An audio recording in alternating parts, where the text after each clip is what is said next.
All right, everyone, welcome to the Wilderness Off-Road channel. Now today, this isn't going to be a how-to video, but I will be installing the Ironman 4x4 Subaru Outback 2-inch suspension lift. Here is the front strut here, and then the rear right there. I did not unpack all of them quite yet, so obviously I have the other front and the other rear as well. This here in the box is the spacer kit that you will need. Also the brake line extenders and all the other components. Each strut comes with a nice instruction manual on torque specs, all that.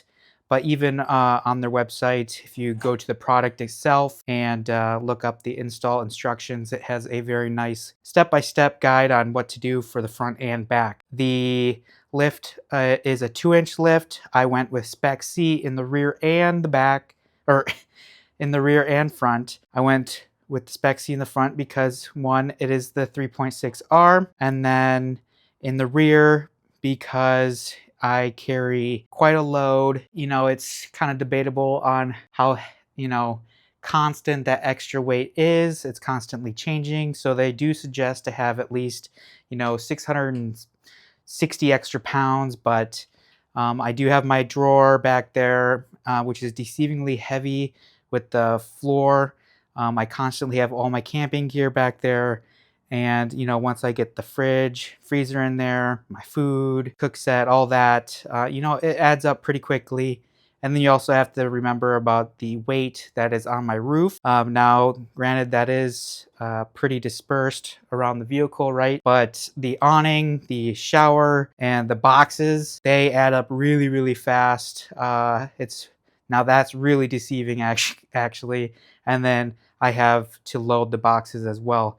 So all that weight adds up. So I went with the Spec C all the way around. And then not only, will it support all that, when I put my motorcycle, my dirt bike on the back, it will be substantially, a lot better than what I was running before, which was the Sumo springs, which is just an insert for the coils, kind of weaves up in there.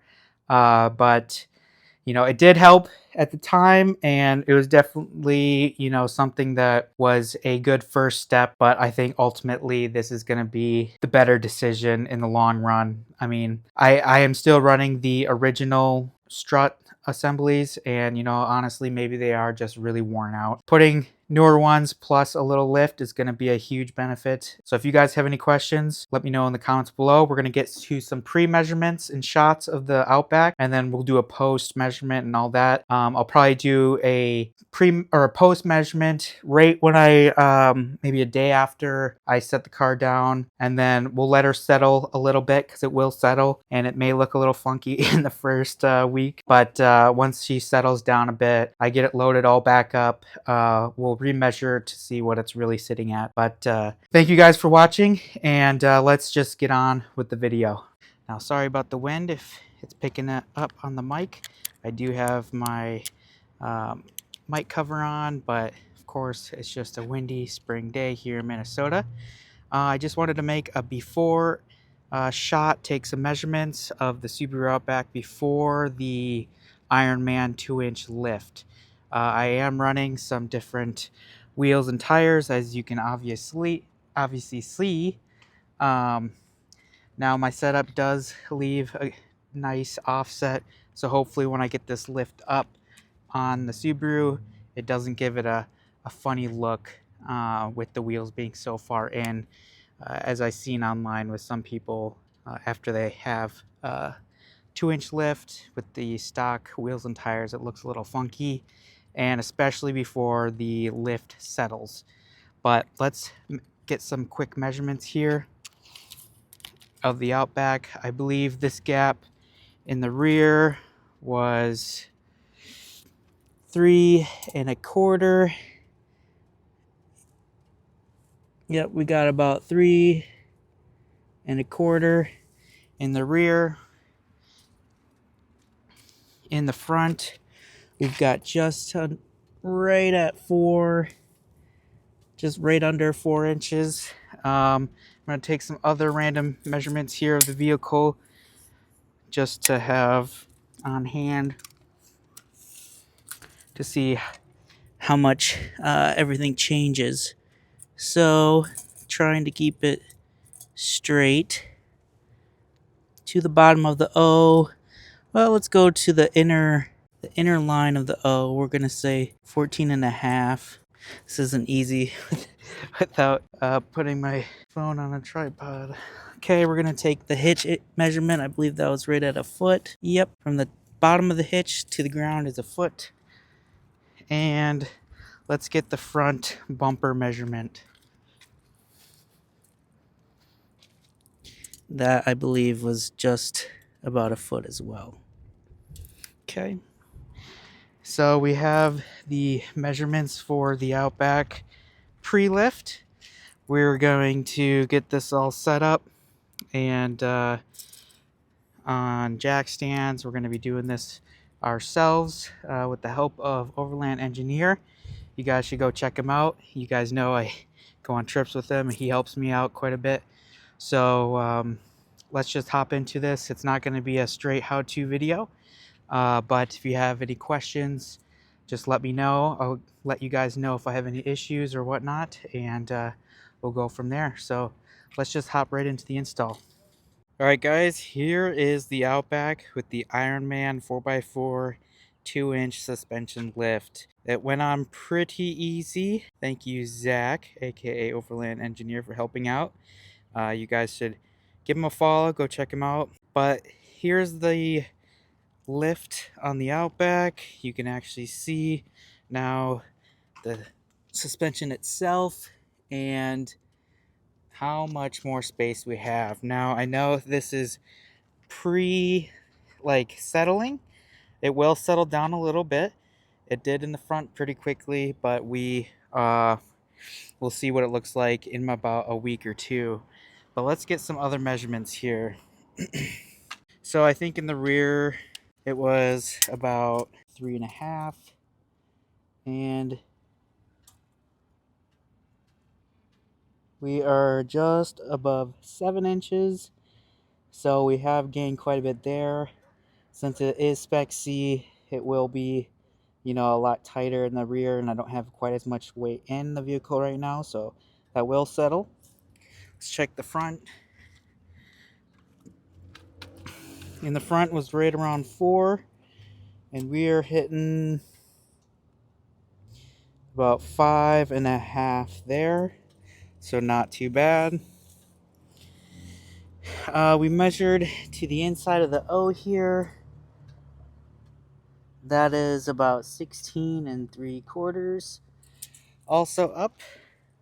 Let's check the front. That was right around a foot. Actually, reviewing the footage, it's probably right under a foot, but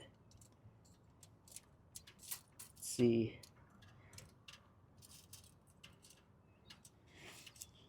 We are probably, I think before I was probably closer to 11.5 or 11 1/4, and now we're right about at that foot. Let's do one more and check that rear hitch height. The rear hitch was right at 1 foot, and now it is up quite a bit. We're at about 17 inches there, and yeah. So we will let her settle, and we'll get more footage later on. I will be loading it down with camping gear and going out, and we'll see how it settles over time. I just wanted a before and after here after getting the lift to see how much it does go down. So that'll be in another video, though. I don't think I'll wait to post this. But so if you guys have any other questions, let me know. It went on very easy. One thing I did hear from Zach doing some front suspension work is that your front sway bar links are most likely not going to work very well with taking off. So I did pre-purchase those before the lift. He was right. So we ended up using a grinder, cutting them off, and not wasting any time, just putting on some new ones. So that's one thing. I did purchase rear ones as well, but we did not need those. So the alignment went just fine. I'll show you the sheet here. Now, one thing to keep in mind is the shop was a little skeptical on wanting to do aftermarket suspension work alignments, but you know, it was supposed to go just a spec, and it sure did. So you can see the before there, um, you know, pretty far off, and then the after.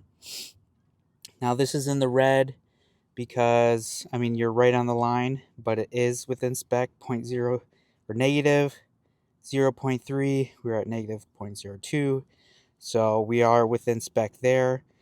We are in spec here, and I guess with this, maybe our bolt that's there is maxed out. That's what he wrote there, and maybe here as well. But those were able to get into some equal measurements there. But yeah, overall, I'm very happy he was able to get it in spec. I think the lift turned out great. It's going to be really nice with the heavy loads, and especially when I get my dirt bike on to the rear of the vehicle. So anyways, see you guys in the next video. Thank you for watching. Please give it a like and subscribe.